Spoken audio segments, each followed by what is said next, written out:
Gormagad Las Ceann Las Ceann, it is remarkable that less than 3 months prior to the United Kingdom leaving the European Union, that there is no agreement in place and that the United Kingdom still doesn't know what the nature of its trading relationship with the European Union is going to be after the 1st of January next year.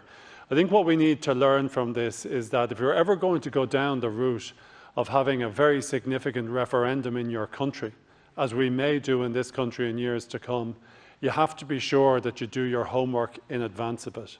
And clearly, the British government and the British people, unfortunately, did not have the homework done for them in advance of the Brexit vote.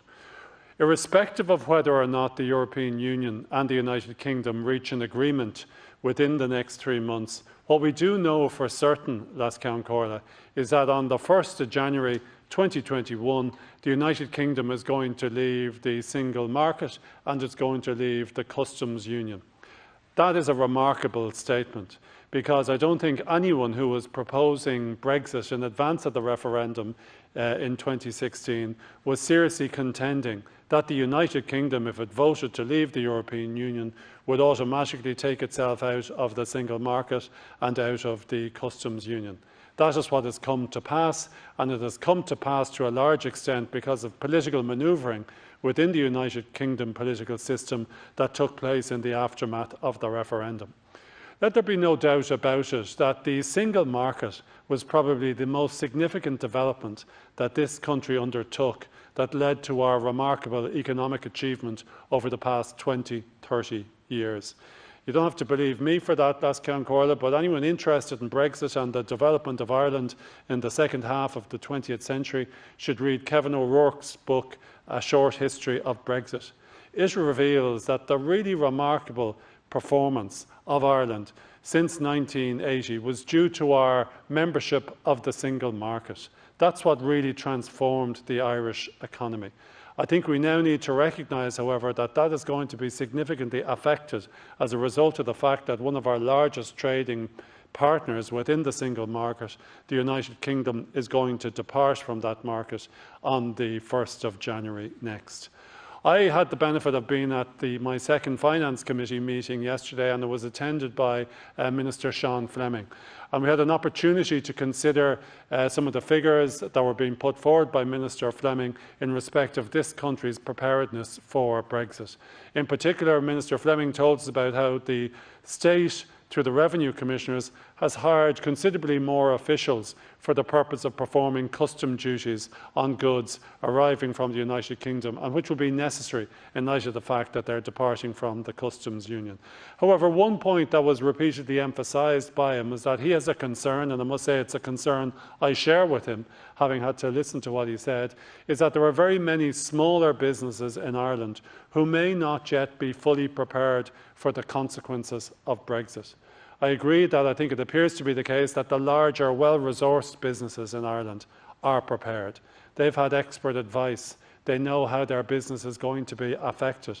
Unfortunately, that's not the case with smaller businesses who may be importing only a small part of their produce into the United Kingdom. I think it's very important that we as a state and the government, as the persons ultimately responsible for this, provide as much information as possible, even at this late stage, for those small businesses. I think those small businesses need to recognise that they should consult with their trade associations. They should consult with their local chambers of commerce to find out what it is that they must do in order to ensure that they are protected when Brexit arrives on the 1st of January. Because if they're not protected and if they haven't got their preparations achieved, then they will face difficulties for business down the road. It is inevitably the case, Las Ceann, that there are going to be problems arising on a practical basis from the UK's departure from the United Kingdom Single Market and Customs Union. And it's going to have a significant impact on our economy, whether we like it or not. I had the benefit of reading the quarterly report prepared by the Central Bank, which was published earlier this week. It revealed that if it is the case that we're going to have a no-deal Brexit and there's going to be WTO terms, that the effect that's going to have is that Irish GDP next year is going to reduce by approximately 2%. Now, that is a very significant impact on our economy, and I suspect, however, that there will even be more significant impacts as a result of it. I think we need to recognise also that we can now see the importance of the Irish protocol that was appended to the withdrawal agreement. If it was the case that we did not have the Irish protocol, we would now be preparing to deal with the prospect of having a land border with a country that was outside of the single market and outside of the custom union. It would be a horrific prospect for this state to have to deal with.